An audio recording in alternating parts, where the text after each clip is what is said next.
Welcome to Bible Answers. I'm Walter Veith.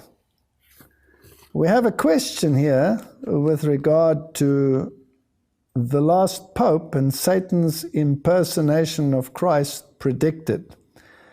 And the question deals with the papacy and the predictions of Malachi that this present Pope should be the last Pope, whether that is so or whether that is not so. And then, of course, there are the issues of Revelation chapter 7, 5 have fallen, one is, the other has not yet come. Does this refer to a literal sequence of popes since the reinstatement of the Vatican State? And according to this theology, the present Pope would also be the last Pope. So let me start with Revelation chapter 17, or with Revelation in general. When you study the books, the chapters of Revelation, you will see that there is a historic, continuous process of prophetic unfolding. And this is a theme that we find throughout the Bible. If we take Daniel's prophecies in Daniel chapter 8 and chapter 9, there is also an unfolding of the prophecies in a historic, continuous manner. There's a tendency today to take part of those prophecies out of their historic, continuous context,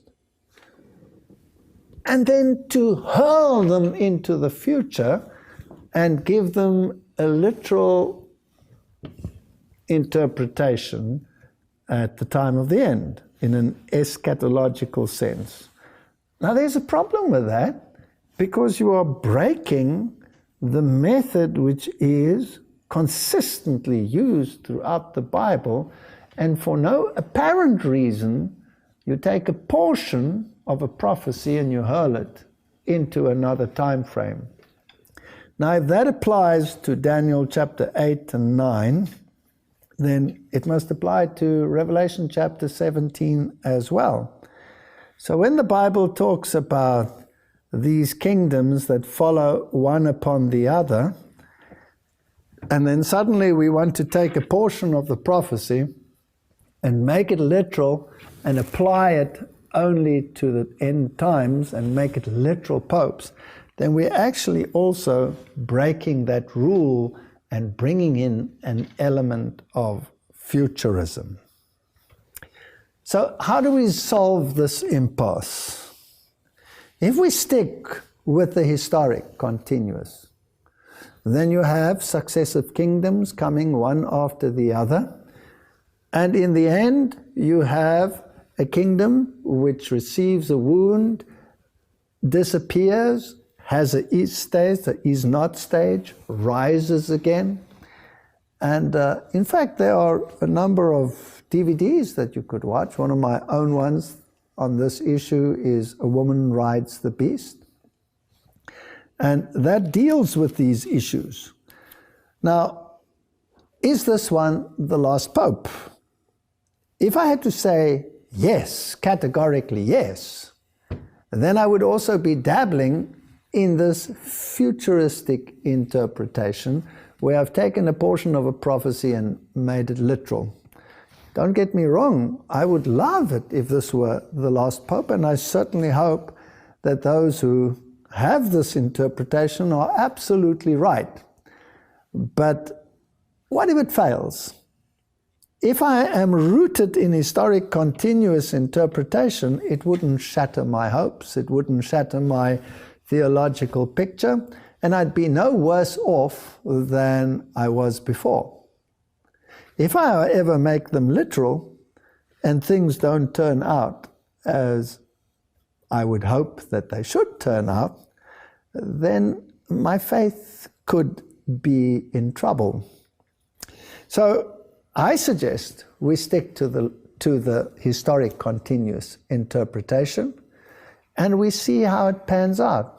If God in his mercy allows history to continue and there are more popes to come, then it wouldn't change the picture, because we're not bound by people or particular popes at a particular time. What we are bound by then is a prophetic scenario, an event orientation. What must take place according to the Bible before the end will come? Obviously, there must be an implementation of the mark of the beast. That is a clear signal in the Bible. The beast and his mark. The beast out of the sea, the beast out of the earth. The beast out of the earth will introduce the legislation which will honor the first beast.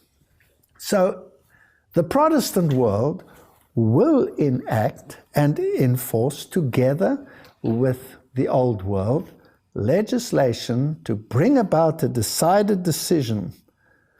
Are we standing with the commandments of God, or are we standing with the commandments of men?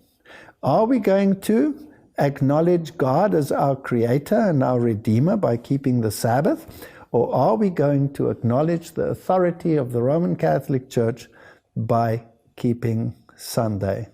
Those are the issues that face us, and not whether this Pope or that Pope is reigning at a particular time. I hope that puts it in perspective. But as I said in the beginning, should they be right, I would be the first one to be overjoyed.